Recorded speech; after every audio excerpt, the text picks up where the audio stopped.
Great. It's 3 o'clock, and since this is only a half-hour webinar, we're going to go ahead and get started. Thank you, everybody, for being here today for our webinar to introduce the AARP Bike Audit Toolkit, brought to you by the League of American Bicyclists and AARP.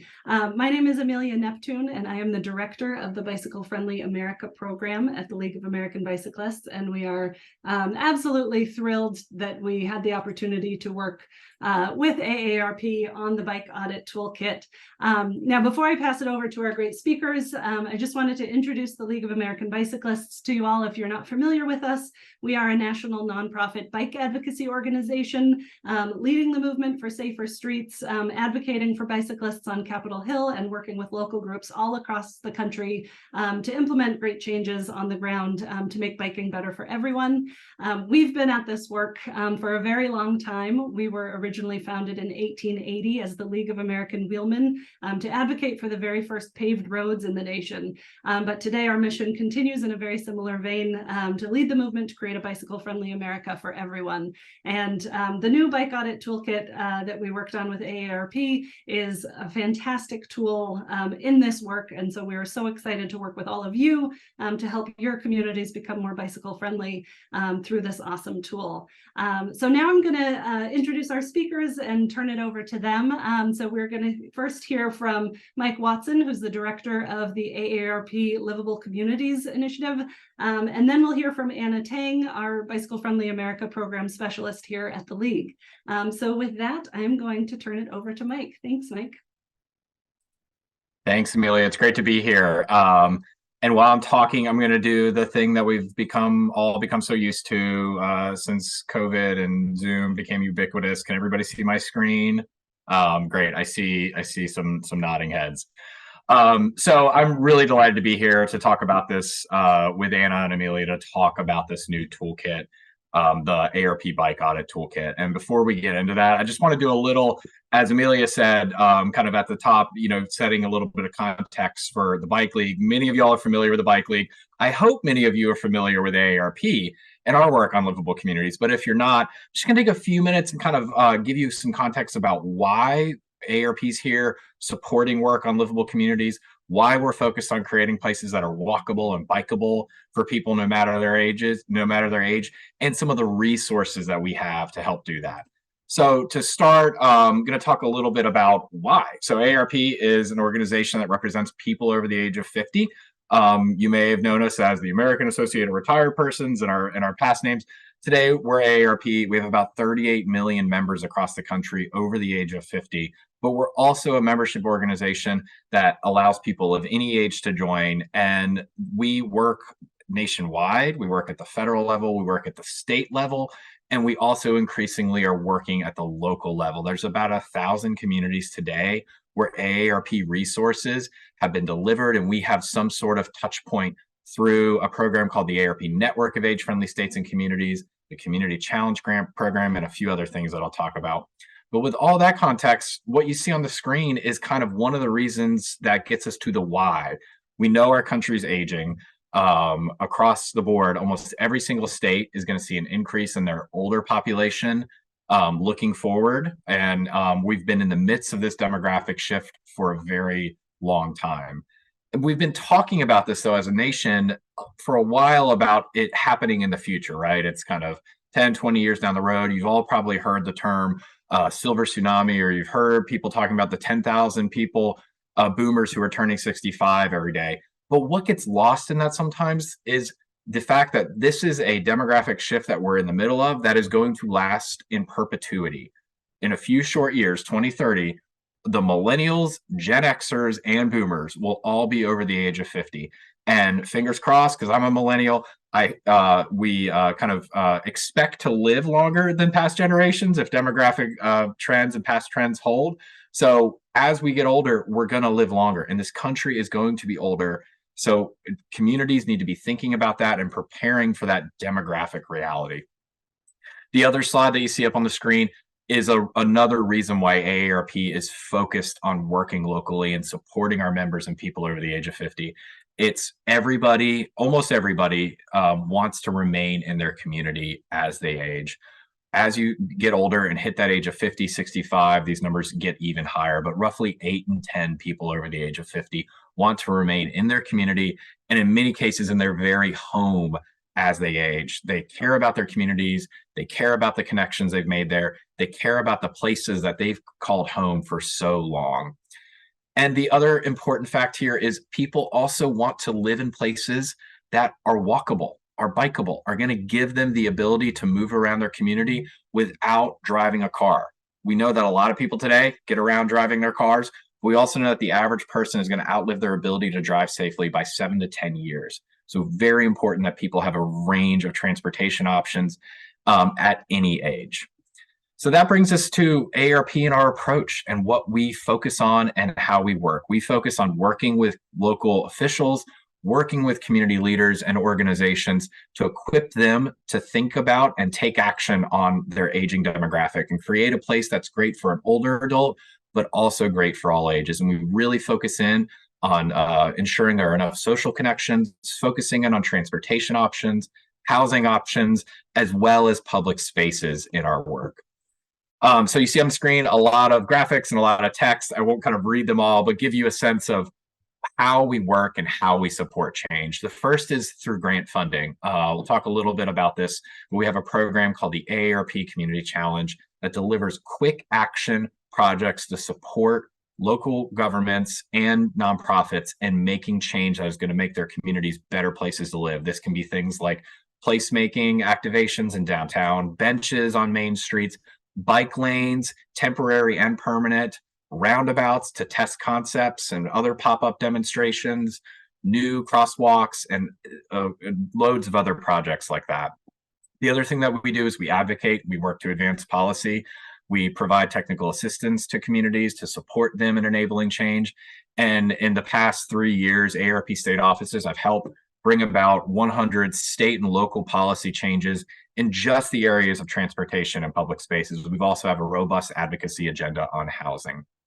The next area is through our nationwide network. We have a program called the AARP Network of Age-Friendly States and Communities.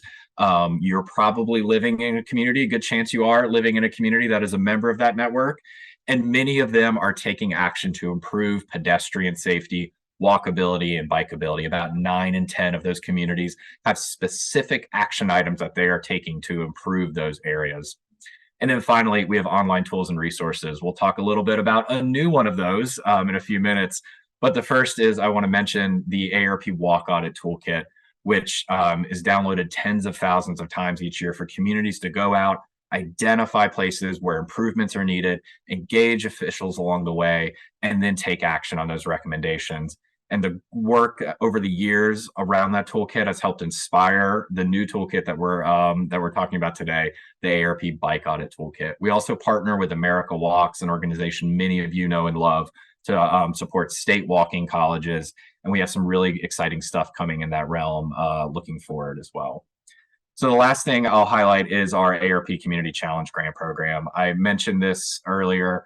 This is a really exciting program that's provided about $13 million or over $16 million in funding to almost 1,400 projects since we launched in 2017. I described some of those projects earlier, but we're really excited to announce that in January, we'll be announcing our next round of applications for funding. This year, we provided $3.6 million to 310 projects.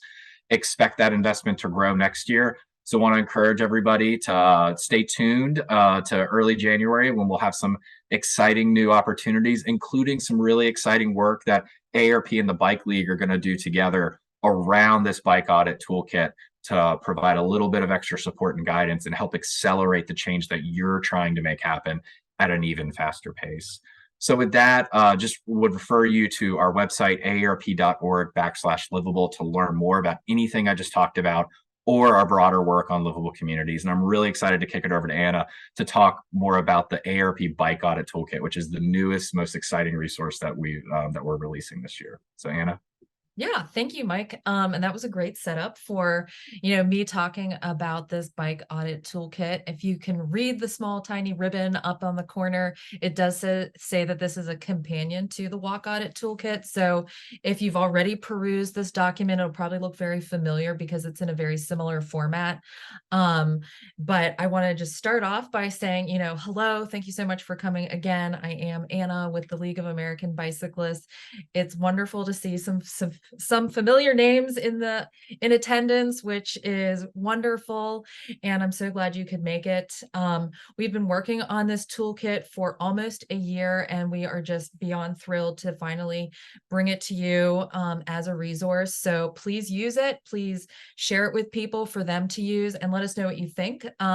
We are able to make updates and different iterations of it as we do this work. So if you're using it and you see something you love, we want to know about it so that we can make sure to keep it in there. And if there's something that you wish it said or it doesn't have, let us know and we'll try to include it. So today I'm going to give a very high level overview of what the Bike Audit Toolkit is, and then we can get to your questions and answers afterwards.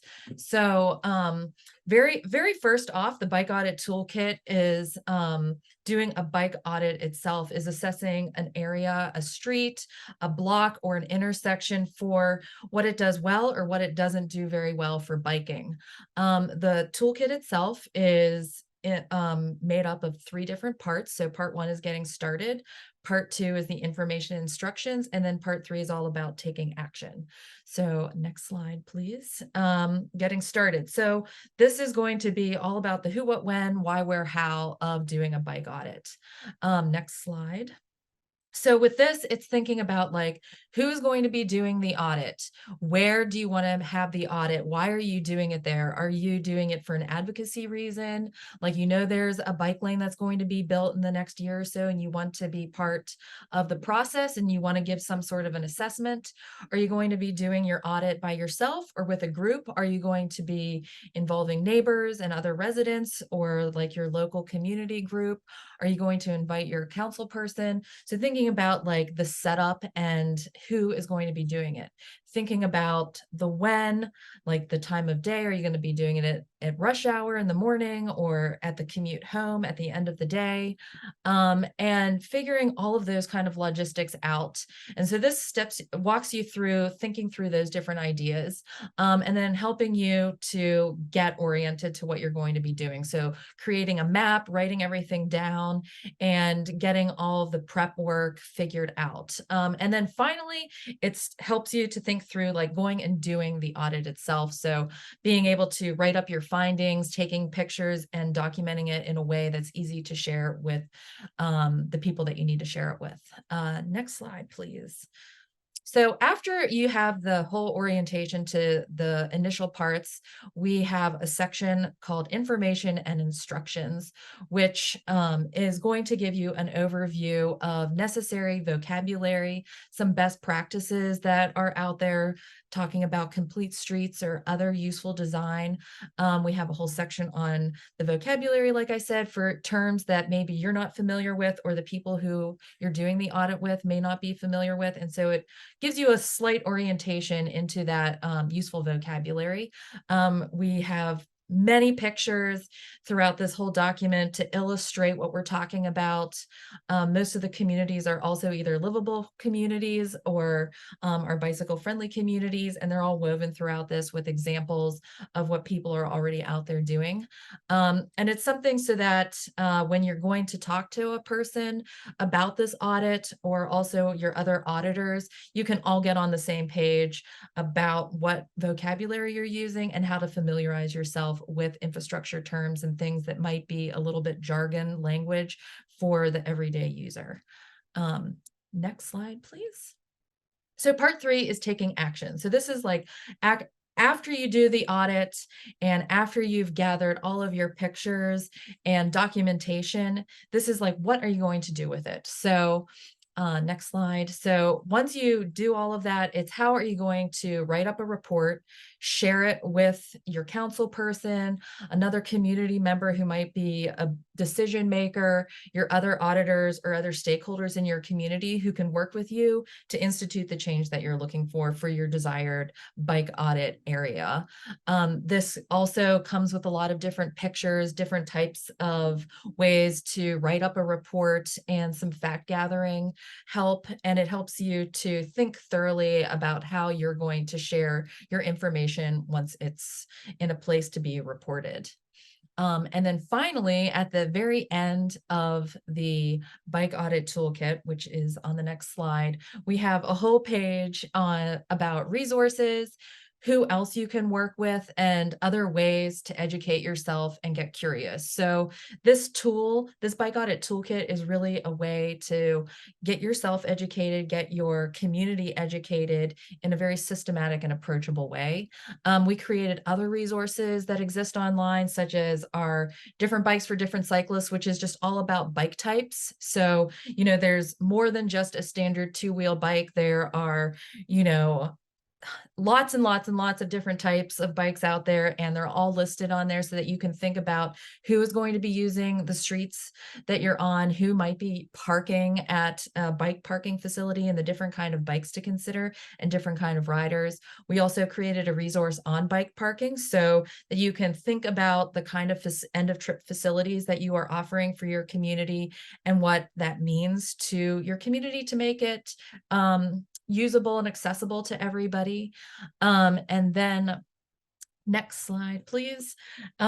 We also have 9 wonderful worksheets to accompany the whole bike audit toolkit. So each of these you can use all of them or just picking and choosing for the audit that you want to do, but it gives you worksheets to make a map, think about like who's biking and why. So is there, thinking about like, is there a school at one end and a grocery store at another, or is it in the middle of a neighborhood? So thinking about like who is biking through a specific area and why are they biking there? Thinking about like the streets and crossings where you're at doing your bike audit, talking about car-free paths and trails, safety and appeal, how the block looks, greenery, trees, traffic calming, bicycle parking, and also cycling, whether it's in the heat, rain, wind, or snow, and thinking about those kind of conditions. So we've created all of these worksheets to accompany the bike audit itself so that you have sheets to bring out on the ground while you're doing your audit so that you can assess the area that you're doing in different factors. And with that, I have come to my time and we're going to turn it over to our wonderful audience to take your questions. Thanks, Anna. That was fantastic. And huge shout out to Anna for all of the work she did as sort of the initial author behind this. So thank you. And it was, again, really awesome working with the AARP Livable Communities team to bring this document to life. So I've put some links in the chat and I encourage folks to download the toolkit and the worksheets. And you can also order a free printed copy to be mailed to your address. So please do check that out and take advantage. And yeah, like Anna said, we've got a few minutes for questions. So we definitely welcome any questions. Feel free to type them in the Q&A box. And I am going to start reading those out now. So first, going back to Mike, thinking about AARP's broader work, do you know if there have been any studies looking at how many or what percentage of people accurately recognize their lessening ability to drive as they age in life? That's saying that's a good question always feels like a stall as you think about the answer, but that actually is a very good question. There have been, I'll say this, I don't know the exact numbers off the top of my head, but what I do know is that people are typically overestimate their ability to safely drive and are going to underestimate the time at which it may be time for them to stop. That's work that AARP has a program called AARP Driver Safety that has kind of really dug into this over the years, focuses on ensuring drivers maintain safe driving behaviors as they continue to drive. They have a program called We Need to Talk, which is really geared toward family caregivers and others about having that really difficult conversation with a loved one when it may be time for them to stop driving in certain settings or stop driving in their day to day. So I don't have the exact number for you, but I will say that people typically overestimate their ability to safely drive. Well, thanks, Mike. We got another question about whether we'll include resources in our best practices section so that before the audit, people can educate themselves about what is actually possible. Thinking about videos and examples from the Netherlands or similar bike heaven places, the person wrote. And because if you don't know what's possible, you may not really know, what you should be expecting when you're looking to fix things. And Anna, if you want to take that one, and I'm also going to go back a couple slides to show some examples while you're speaking. Go ahead. Yeah. So the toolkit itself has a ton of like some of the best practices out there.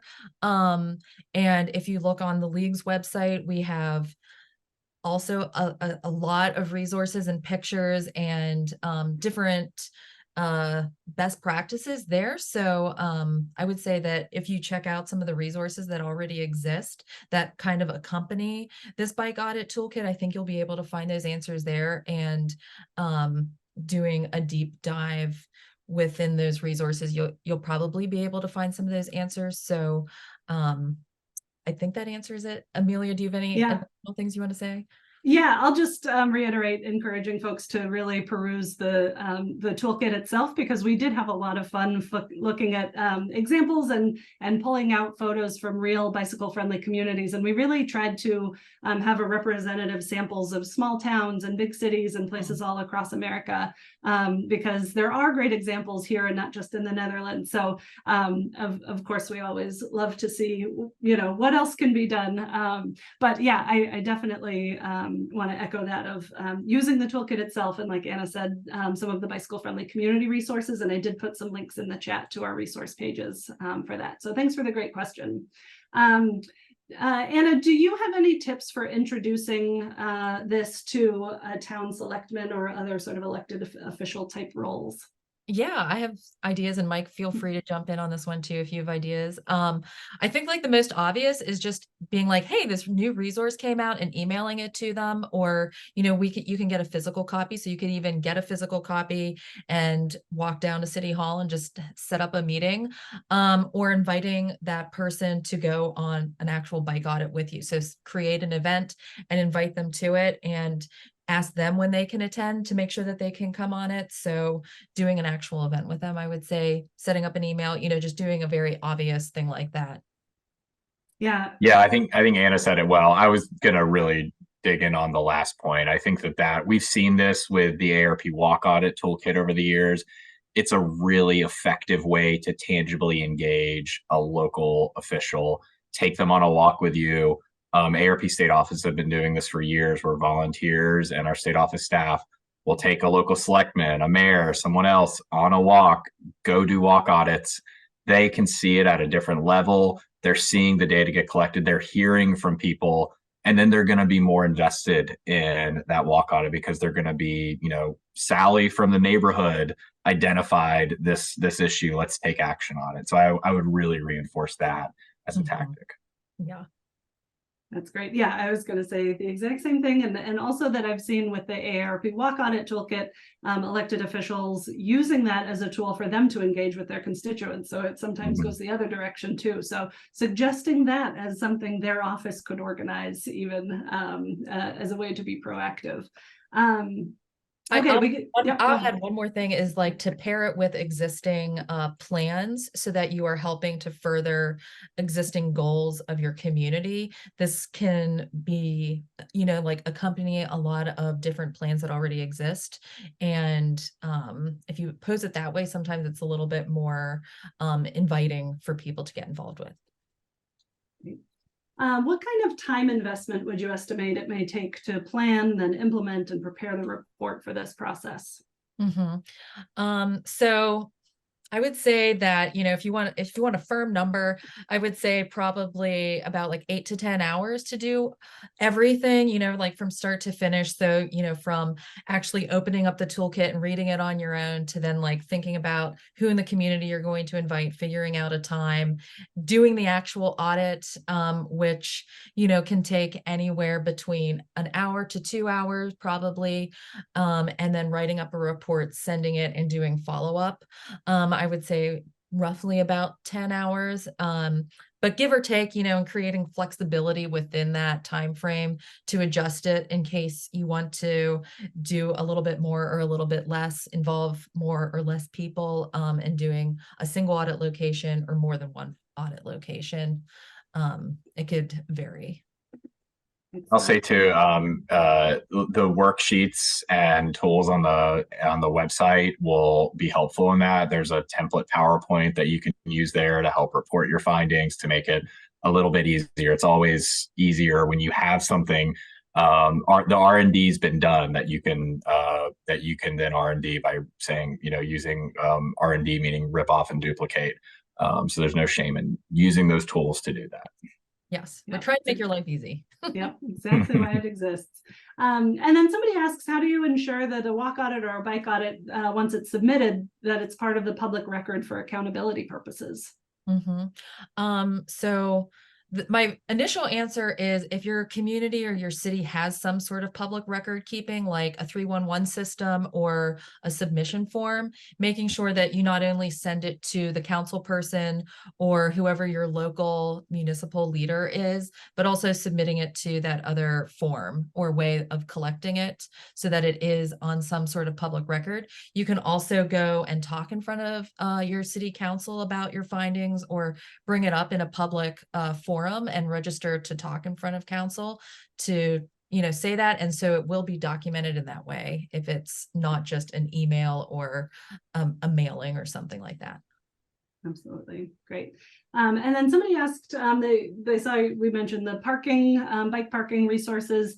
Is bike parking included in the audit workbook? Yeah, thank you for asking. It's definitely included and something that I think is necessary to think about when you're thinking about a bike audit and a place that is welcoming to people who are choosing to bike. So it is included. There's a worksheet. We also have a resource page. And if you have any additional questions, you can always email us too. That's great. And I will say we've got a lot more questions than we will be able to answer in the next 3 minutes. So I want to encourage people to still keep submitting them, and we'll pull everything together and create sort of an FAQ from any questions we don't get to today. So keep them coming. Somebody asked, obviously a lot of communities are in different places in their stages in their bicycle friendly community journey.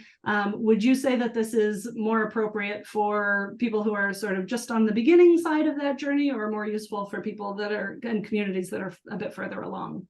I think it's the same for, like, it's just as useful for where your community is. And from an equity standpoint, the number one thing is to like meet your community where it's at. So if your community is just at the beginning stages, doing this together with your entire community who is going to be involved with creating bike lanes or bike paths or different kind of bike friendly infrastructure, it'll be a really great way to get everybody on the same page. If your community is already, in the development stages and already has a lot of bike infrastructure, doing this in specific locations or places that need to make bike connections or introduce different types of bike infrastructure, you can be very like targeted or strategic about the location that you want to audit. Great. And I would just add to Anna's point earlier is reference the plans that exist in your community, right? Because even if you're part of, as Anna noted, like part of your community might be really heavy on bike infrastructure already, there's a bike ped plan out there probably that has already identified the places that are going to need that investment next. So referencing those plans and using those as a way to identify where you want to go next will be helpful. That's great.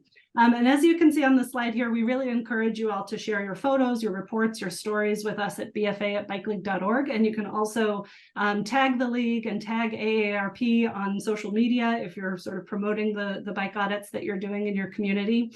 And since we only have a minute left, I'm going to wrap up just to say we would love to continue this conversation with you all at the National Bike Summit, which is next March in Washington, D.C., March 19th to 21st. And I'll put some information in the chat if you're interested. We are really excited to host a bike audit mobile workshop during the National Bike Summit next year. And then again, as Mike mentioned at the beginning, we are going to be working together on the community challenge grants with a focus on offering some technical assistance around the bike audit toolkit.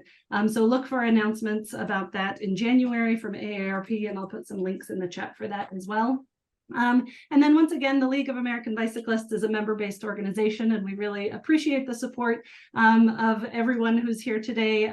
So subscribe to our newsletters, follow us on social media, and if you're able to join us as a member, I'm going to put some links in the chat there as well. And we really look forward to hearing from you all about the great work you're going to be doing in your community through the Bike Audit Toolkit. And thank you again to AARP for making this publication possible and for joining us on the webinar today. Again, if we didn't get to your questions today, we will definitely be putting together some FAQs and we'll be sharing the recording of today's webinar out with everyone who registered as well. So if you'd like to share this recording with anyone, you are more than welcome to do so. Mike, any closing words from you? I just put myself on mute because my dog is barking, but no, thank you so much, Anna, Amelia. Just want to thank you again for the partnership on creating this. We're so delighted to be to have partnered with the Bike League on it and to be continuing this work moving forward. I also just want to do a quick shout out to Melissa Stanton, who's not here today, but on our Livable Communities team, who worked so closely with Anna to make this happen. So we're just really excited about it and can't wait to see all of the bike audits that happen as a result and all the good that happens in the world. Yeah. Thank you all for coming. Awesome. Thanks, everyone. Thanks, Have everyone. a great one.